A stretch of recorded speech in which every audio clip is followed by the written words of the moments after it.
बिस्मिल्लाहिर्रहमानिर्रहीम। फरमान मुस्तफ़ा सल्लल्लाहु तआला अलैहि वसल्लम, जो जुम्मे के दिन मुझ पर दुरूद शरीफ पढ़ता है, क़यामत के दिन मैं उसकी शफ़ाअत करूँगा। सल्लु अल हबीब। जूता पहनते वक्त पहले दाया जूता पहने, फिर बायां जूता पहना करिए, ये सुन्नत मुबारक है। हम राशिद अत्तारी ख्वाबों की तबीर लेकर पेश खिदमत, और आप देख रहे हैं ख्वाब की हकीकत।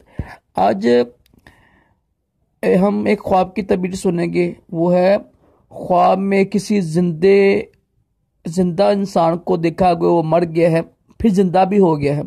इसकी क्या तबीर होती है? इसके ऊपर मैंने पहले भी काफ़ी ज़्यादा वीडियोज़ बनाई हुई हैं। तो आपकी यानी तशवीश को दूर करने के लिए, आपकी परेशानी को दूर करने के लिए मैं कुछ बड़ा अर्ज कर देता हूँ। ख्वाब में देखा किसी ने कि कोई बंदा बीमार भी होता है। अक्सर अगर कोई बंदा बीमार हो ना, मिसाल है कोई हमारा कज़न वगैरह, कोई अल्लाह उनको शिफा दे, कोई देखे ना कि बंदा बीमार है, मिसाल है, उसको अगर ख्वाब में देखे ना कि वो मर गया, तो ये तो एक आम सी बात होती है। जो हमारा दिमाग है ना, दिमाग के अंदर खौफ बैठा होता है, यार पता नहीं इसने कब मर जाना है, तो फिर इसकी कोई तबीर नहीं होगी। और अगर यार देखा ना ख्वाब में कि एक बंदा है वो मर गया है और ख्वाब में ही जिंदा हो गया ना, जैसे एक साहब ने बताया था कि यार मैंने ख्वाब देखा और मेरा फलां कज़न है, वो वैसे बीमार था, वो मर गया, तो हम उसके घर गए हैं, ख्वाब में ही उसके घर गए हैं, तो वो जिंदा है। तो वो ना हमसे नाराज़ हो गया, तो तुम हमारे घर के लेने आए हो, मैं भी जिंदा हूँ, तुमने मुझे मार दिया ख्वाब में ही। तो इसकी क्या तबीर होगी?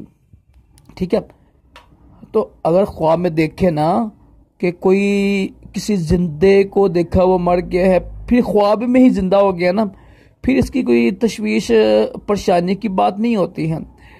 और मैंने इसके ऊपर पहले भी 2-3 वीडियो बनाई हुई है ना, इन्हें ख्वाब में देखा कि कुछ जिंदा मर गया है। तो आप परेशान ना हुआ करें। पहली बात तो ये है कि अगर किसी के बारे में ख्वाब देखे ना कि फलां बंदा मर जाना है, फलां बंदा बीमार हो जाएगा, कोशिश करें कि उसको ना वो ख्वाब बयान ना करें, बेचारे की परेशानी में इजाफा होगा। वैसे भी नानादार है वो, उसको ना खुशखबरी सुनाए। जो बंदा बीमार होता है ना, उसको खुशखबरी सुनाने का हुक्म, अच्छी अच्छी बातें करें। हदीस पाक में फरमाया कि होता है ना, उम्मीद दिलाने की बातें करें और ना खुशखबरी सुनाएं, उसको शिफा मिलने की ना, उसकी अच्छी अच्छी बातें करें। उसके पास ये ना बातें करें, म्यूजिक की बातें ना करें, उसके पास बैठ के ये बातें ना करें कि मर जाएंगे, ऐसे हो जाएगा, ठीक है ना। जो मुर्दे होते, जो बीमार होते हैं ना, उनके पास अच्छी अच्छी बातें करने का हुक्म दिया गया है, ताकि उनकी जल्दी उनकी तबीयत सही हो जाए। हमारे अंदर ये बहुत बड़ा ऐप है। हम जब जो लोग बैठते हैं, किसी के पास बैठते हैं ना, तो बड़ी अजीब बातें करते हैं, फलां बंदा मर गया सी, फलां बंदा मर गया सी। ये नहीं कहते हैं यार आप परेशान ना हो, अल्लाह ताला आपको शिफा देगा, ठीक है ना। ऐसा अच्छी अच्छी बातें करते हैं। तो ये ख्वाब की तबीर बनती है। आप अगर ज़्यादा परेशान हो, मिसाल अगर आपको ज़्यादा परेशानी होती है ना, तो आप सदका दें, ठीक है, कुछ जानवर ज़िबा कर दें, ताकि जब ना जान का, देखो जो जान का सदका होता है ये ज़िबा ही होता है। कोई बकरी लगे ज़िबा कर दे ना, या फिर कोई ये यतीमों को देते, जो भी आपका तरकीब बनती है ना, कुछ साइड निकाल लीजिएगा आप। तो बस इस्तग़फ़ार भी करें। ये ख्वाब उसको बयान ना करें, उस बंदे को ख्वाब बयान ना करें, ताकि वो उसकी परेशानी में इजाफा ना हो और आप खुद भी परेशान ना हुआ करें, ठीक है।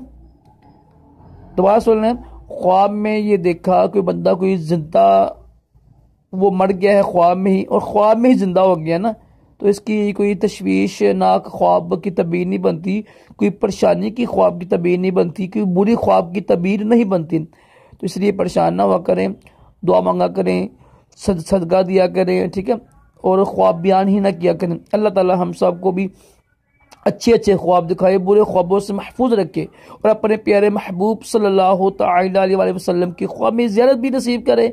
आमीन कहा कर, क्या पता किसकी आमीन कबूल हो जाए और दोनों जहानों की भलाइयाँ ता करे। सल्लु अल हबीब सल्लल्लाहु तआला अला मुहम्मद।